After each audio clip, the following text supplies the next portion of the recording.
बिस्मिल्लाहिर्रहमानिर्रहीम। मैं हूं मोहम्मद तारिक अब्बास और आज हमारा जो नेक्स्ट टॉपिक है biology and the services of Mankind. Biology का मतलब वही है जानदारों की को स्टडी करना एंड सर्विसेज ऑफ मैनकाइंड यानी इंसानियत की खिदमत वगैरह।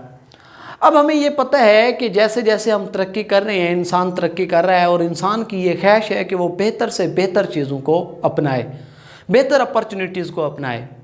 अब अगर इसी चीज़ को देखते हुए अगर हम ये याद करें, हम 6th क्लास से ये पढ़ते आ रहे हैं कि साइंसदानों ने ऐसे जानवर पैदा कर लिए हैं ब्रीडिंग के ज़रिए से जो ज़्यादा दूध देते हैं, या ऐसी मुर्गियां जो ज़्यादा गोश्त देती हैं या ज़्यादा अंडे देती हैं, या ऐसे जानवर जो ज़्यादा गोश्त पैदा कर लेते हैं।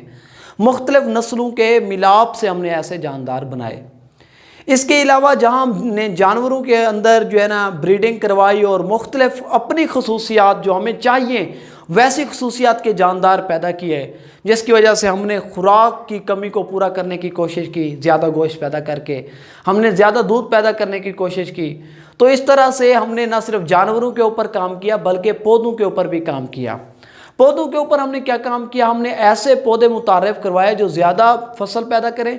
इसके अलावा हमने उन पौधों के अंदर जीन्स मुतारफ़ करवाए, ऐसे जीन जो उन पौधों को बीमारियों से बचाते हैं, यानी उनके पास ऐसे जीन्स उनके अंदर हमने इंट्रोड्यूस कराए जो बीमारियों के खिलाफ रेजिस्टेंस रखते हैं, मुज़ाहमत रखते हैं, फिर ऐसे पौधों को बीमारी आसानी से नहीं लगती। इसी तरह हमने क्या किया, हमने एक ऐसी टेक्निक भी मुतारिफ कराई, ट्रांसजीनिक बैक्टीरिया या ट्रांसजीनिक ऑर्गेनिज्म, ट्रांसजीनिक प्लांट्स। हम कहते हैं ऐसे जानदार जिनके अंदर फॉरेन डीएनए हो, एक उसका अपना हो, एक बाहर से आया हुआ डीएनए हो। तो ऐसे जानदारों को हम ट्रांसजीनिक ऑर्गेनिज्म कहते हैं। आया कि वो प्लांट्स होंगे तो ट्रांसजीनिक प्लांट्स, बैक्टीरिया होंगे तो ट्रांसजीनिक बैक्टीरिया, एनिमल्स होंगे तो ट्रांसजीनिक एनिमल्स का नाम देंगे। इसी तरह हमने एक और ट्रांसजीनिक के अलावा हमने बायोटेक्निक या बायोटेक्नोलॉजी के ऊपर भी काम किया। और बायोटेक्नोलॉजी का आपको पता है कि हम क्या करते हैं, ऐसी टेक्निक्स इस्तेमाल करते हैं जिनमें लिविंग ऑर्गेनिज्म यानी माइक्रो ऑर्गेनिज्म को यूटिलाइज किया जाता है इंसानों के फ़ायदे के लिए, बेनिफिट के लिए। इसके अलावा हमने क्लोनिंग वगैरह भी की। क्लोनिंग जो है ना किसके ज़रिए क्लोनिंग कर रहे हैं, टिश्यू कल्चर टेक्निक अपनाते हुए। क्लोनिंग में क्या होता है कि उसमें हम आइडेंटिकल कॉपीज़ तैयार करते हैं। आइडेंटिकल कॉपीज़ का मतलब है एक जैसी कॉपीज़ ऑफ एनी ऑर्गेनिज्म, किसी भी ऑर्गेनिज्म की हम कॉपीज़ तैयार कर सकते हैं। मिसाल के तौर पर अगर आप किसी भी जानदार का एक सेल ले लें, उस सेल से आप पूरा का पूरा वैसा ही जानदार बना सकते हैं, वैसी खसूसियात वाला, उसे हम क्लोनिंग कहते हैं। हम मोस्टली ये टिश्यू कल्चर टेक्निक में भी इसको इस्तेमाल करते हैं। अच्छा, इसके साथ जहाँ हमारे पास ये हो रहा है, इसके अलावा हमें देखें, हमें ये भी पता है कि बेशुमार ऐसे इंसेक्ट्स हैं, फंजाई हैं, पेस्ट हैं जो आके डैमेज करते हैं, हमारी फसलों को डैमेज करते हैं, हमारे प्लांट्स को डैमेज करते हैं, हमारी क्रॉप्स को डैमेज करते हैं, तमाम चीज़ों को डैमेज करते हैं। इसके लिए हमारे पास मुख्तलिफ केमिकल्स हैं पड़े। अब इन केमिकल्स में फंगीसाइड्स हैं, यानी ऐसे केमिकल जो फंजाई के खिलाफ, फंजाई को किल करें, फंगीसाइड्स। जो पेस्ट को किल करें उन्हें पेस्टिसाइड्स कहते हैं, ठीक है। जो इंसेक्ट्स को किल करें उन्हें हम इंसेक्टिसाइड्स का नाम देते हैं। लेकिन मसला ये है केमिकल, जहाँ केमिकल्स फंजाई, पेस्ट और इंसेक्ट्स को तो डैमेज कर देते हैं, वहीं ये क्रॉप्स को भी डैमेज करते हैं, क्योंकि ये केमिकल्स हैं और केमिकल्स जो है वो नुकसानदेह हो सकते हैं, उनके साइड इफ़ेक्ट्स ज़रूर होते हैं। इसलिए हमने ये कोशिश की कि इन साइड इफ़ेक्ट्स से जानदारों को कैसे बचाएं, ह्यूमंस को या दूसरे जानदारों को, दूसरे जानवरों को इन केमिकल से कैसे बचाएं। फिर हमारे पास एक तरीका आया बायोलॉजिकल कंट्रोल का।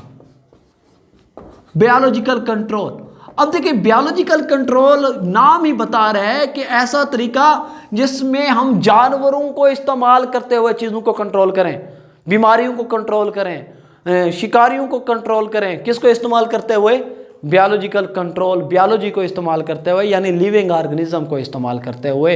अब आप देखें, जब हम लिविंग ऑर्गेनिज्म को यूटिलाइज करेंगे तो उसका कोई, मेरे ख्याल में ना तो पॉल्यूशन होगी, ना है उसका केमिकल्स ना होने की वजह से कोई इफेक्ट भी नहीं होगा। एक छोटी सी मिसाल देता हूँ। मिसाल के तौर पर चूहे बढ़ जाएं तो बिल्ली छोड़ देंगे। अब बिल्ली के छोड़ने से हमें उस तरह का कोई मसला नहीं होगा। इसी तरह एक एफिड है, एफिड क्या करता है, एफिड जो है ना वो अटैक करता है वॉलनट ट्री के ऊपर, वॉलनट ट्री के ऊपर। अब तो गार्डनर क्या करते हैं, वो वेस्प वगैरह को छोड़ देते हैं उसके अंदर और वो इसको भगाता है या मारता है, जिसकी वजह से ये एक बायोलॉजिकल कंट्रोल की एक एग्जांपल है, मिसाल है। इसी तरह हमने बेशुमार ऐसी चीज़ें यूज़ की हैं, बैक्टीरिया वगैरह को यूज़ किया जा रहा है एज अ बायोलॉजिकल कंट्रोल के तौर पर, वो भी बहुत सी चीज़ों को बहुत सी चीज़ों में इस्तेमाल होता है। अब जहाँ बायोलॉजिकल कंट्रोल की बात करें, वहीं पर एक हमारे पास है IDM, integrated disease management. Integrated का मतलब है कोई किसी ऐसे समझ लें कि तमाम चीज़ों को बरोकार लाना। अगर हम कोई भी तरीक़ाकार, फिज़िकल, केमिकल, बायोलॉजिकल, कोई भी तरीक़ाकार इस्तेमाल करें, any process, anything which is being used to control a disease, हम कोई भी तरीका, चाहे वो फिजिकल हो, केमिकल हो, कोई भी प्रोसेस हो, उसको इस्तेमाल करें डिजीज़ को मैनेज करने के लिए, काबू रखने के लिए, उसे हम IDM यानी इंटीग्रेटेड डिजीज़ मैनेजमेंट का नाम देते हैं। अब इससे अगर आगे बढ़ें तो हमारे पास आपको एक और बात बताऊं कि जो सॉइल है ना, ये कम्प्लेक्स स्ट्रक्चर है। कम्प्लेक्स इसलिए है क्योंकि ज़मीन के अंदर बेशुमार चीज़ें मौजूद होती हैं, उनमें जो है ना मिनरल्स भी होते हैं, न्यूट्रिएंट्स भी होते हैं, ऑर्गेनिक, इनऑर्गेनिक, हर किस्म की जो है ना चीज़ें पाई जाती हैं। अब हमने एक पौधा उगाना है, हमने ज़मीन के अंदर पौधा उगा दिया। अब मुझे ये पता नहीं चल रहा है, मैं उसको पानी दे रहा हूँ, लेकिन मुझे ये नहीं पता चल रहा ये पौधा कौन से न्यूट्रिएंट्स लेता है। मैं उसको मुख्तलिफ न्यूट्रिएंट्स तो दे रहा हूँ, लेकिन मुझे पता नहीं है कि वो कौन से न्यूट्रिएंट्स लेता है, क्योंकि शायद कुछ मैं दे रहा हूँ, कुछ वो ज़मीन से खुद ब खुद हासिल कर रहे हैं। इस तरह से हमें यह नहीं पता चलता कि उस पौधे की ज़रूरत कौन सी चीज़ है, ताकि अगर उसे बड़े पैमाने पर मैं ऐसी ज़मीन में लगाऊं जहां ऐसे न्यूट्रिएंट्स ना हो जो उस पौधे के लिए भी ज़रूरी हो और मुझे भी पता ना हो। तो फिर इसलिए एक हमारे पास टेक्निक है hydroponic culture hydroponic culture technique. अब हाइड्रोपोनिक कल्चर टेक्निक पता क्या होती है, ये इसलिए हम इस्तेमाल करते हैं ताकि ज़मीन के अंदर चीज़ें उगाते हैं तो हमें पता नहीं चलता कि कौन से न्यूट्रिएंट्स इस पौधे को चाहिए, क्योंकि जो कुछ ऐसे न्यूट्रिएंट्स होते हैं वो डायरेक्ट ज़मीन से ले रहा होता है पौधा और हमारे इल्म में ही नहीं होता।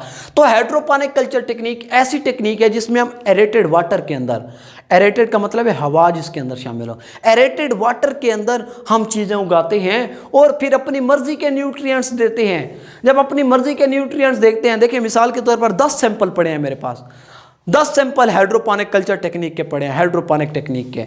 एक सैंपल में मैंने कुछ और न्यूट्रिएंट्स डाले, दूसरे में कोई और डाले, तीसरे में और डाले, चौथे में, ऐसे सब में मुख्तलिफ डाले। फिर मैं देखूंगा कि कौन से कल्चर के अंदर या कौन से उस जो सैंपल हैं वो ग्रो कर गए, कौन से ग्रो नहीं किए, कौन बेहतरीन तरीके से किसने ग्रो किया, कौन है जो डेड हो गए हैं। वहाँ से मुझे पता चलेगा कि मैंने उस सैंपल में कौन से न्यूट्रिएंट डाले थे जो फुल ग्रो कर गए हैं और उसमें कौन से डाले थे जिसमें वो डेड हो गया है। वहाँ से हमें ये पता चल जा सकता है कि पौधे को कौन कौन से जो है ना वो चाहिए, न्यूट्रिएंट्स चाहिए। इसके अलावा एक और है पास्चराइजेशन। पास्चर वगैरह ने उसकी टेक्निक यूज़ की थी मुख्तलिफ खुराक और दूध वगैरह को प्रिजर्व करने के लिए, महफूज करने के लिए, और जिसमें हम ना क्या करते हैं, चीज़ों को टेम्परेचर देते हैं, बहुत ज़्यादा टेम्परेचर देते हैं। टेम्परेचर देने से उसके अंदर जो माइक्रो ऑर्गेनिज़म्स होते हैं वो किल हो जाते हैं, फिर हम उसको महफूज कर लेते हैं और इस तरह से वो चीज़ जो है ना वो बैक्टीरिया और इन चीज़ों से पाक हो जाती है। ये हमारा आज का एक टॉपिक था, biology and the services of Mankind. इसको देखिएगा, इसकी वर्डिंग ज़्यादा टफ नहीं है, आप कोशिश कीजिएगा, कोई मसला हो तो पूछिएगा। अल्लाह हाफ़िज़।